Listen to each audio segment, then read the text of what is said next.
Lalu sekuat apa referendum Inggris berdampak bagi pasar finansial di seluruh dunia, utamanya sepanjang hari ini? Sebesar apa pengaruhnya investor dunia akan berpengaruh terhadap keputusan mereka? Brexit guncang pasar global. Saya ulas selengkap untuk Anda sore hari ini.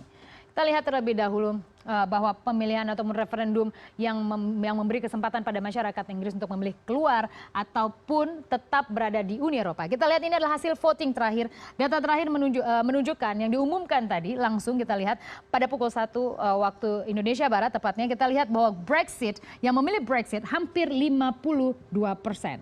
Lebih dari separuh, meskipun sangat tipis, tapi memilih untuk keluar dari Uni Eropa. Selanjutnya kita lihat yang memilih untuk tetap stay di Uni Eropa hanyalah 48,11%. Memang angka ini dalam beberapa tracker sebelumnya ataupun juga Brexit tracker sebelumnya memang selalu menunjukkan selisih yang sangat tipis antara yang stay atau yang memilih untuk keluar dari Uni Eropa. Dan terbukti pada hari ini selisihnya pun sangat sedikit, namun yang terjadi kemudian adalah ternyata mayoritas memilih ingin keluar dari Uni Eropa. Dan saya juga mendapatkan data dari pemerintahan Inggris bahwa ternyata mayoritas yang memilih untuk keluar adalah orang yang ada ataupun juga populasi demografi penduduk yang sudah sangat dewasa di atas 35 tahun.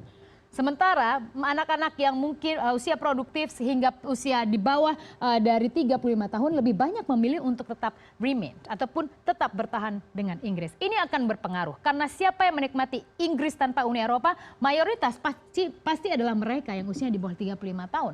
Tapi ternyata yang memenangkan kali ini justru yang ternyata let's say bahwa kesempatan mereka hidup bersama Inggris, menikmati Inggris tanpa Uni Eropa justru akan semakin singkat.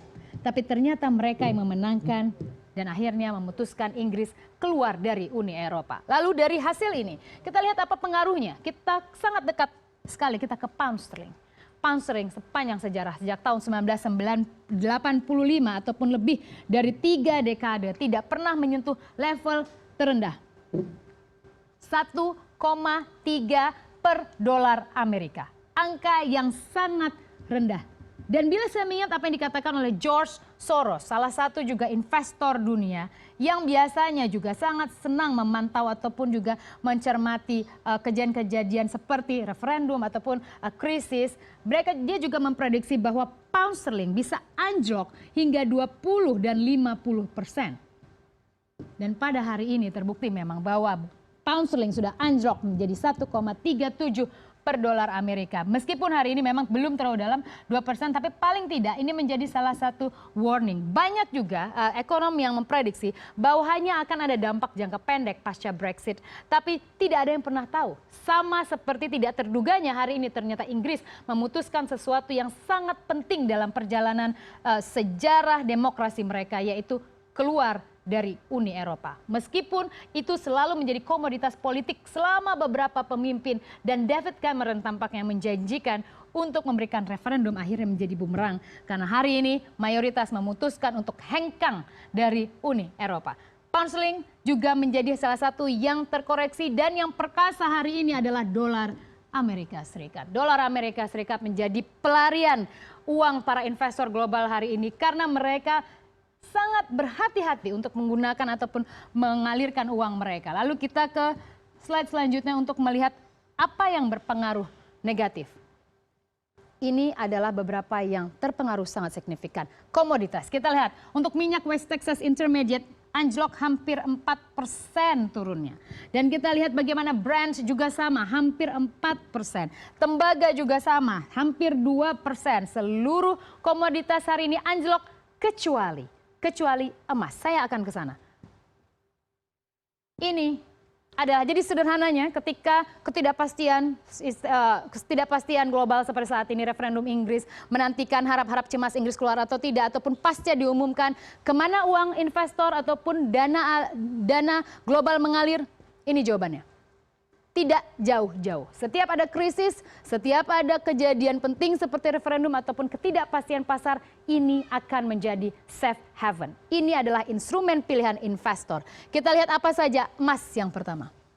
Emas menjadi komoditas ataupun juga banyak dibeli hari ini oleh investor. Kita lihat meningkatnya 4,35%.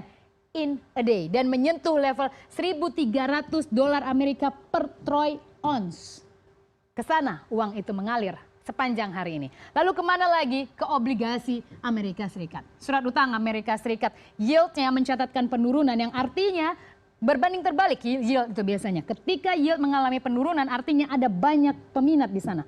Artinya banyak peminat, banyak investor yang membeli surat utang Amerika Serikat hari ini. Ketika surat utang Amerika Serikat menjadi pilihan artinya memang stabilitas politik Amerika Serikat menjadi salah satu pelarian hari ini setelah Eropa mengalami guncangan karena Inggris memilih keluar dari Uni Eropa. Selanjutnya kita lihat juga perak, komoditas perak juga menjadi pilihan. 4,34%, meningkatnya hari ini menjadi 17,79 dolar Amerika per troy ounce. Dan ini yang menarik, yen Jepang. Yen Jepang sangat jauh berbeda hari ini dengan pasar portofolionya. Untuk yen Jepang mata uangnya meningkat 3,12% dan ini merupakan yang tertinggi sejak tahun 1998. Kesini juga uang investor perginya hari ini, membeli yen mereka hari ini. Sebagai safe haven, sangat mudah memetakan. Di tengah memerahnya, berdarah-darahnya pasar global hari ini, yang hijau itu menandakan kita bisa memetakan bahwa kesanalah aliran dana di pasar global hari ini bersemayam.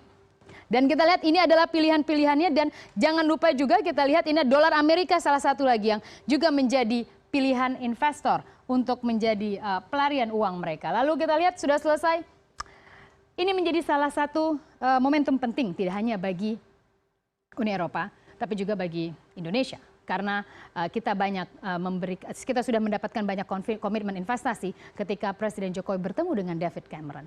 Kemudian kita juga memiliki kepentingan moneter karena rupiah termasuk soft currency yang akan ditinggalkan meskipun jangka pendek.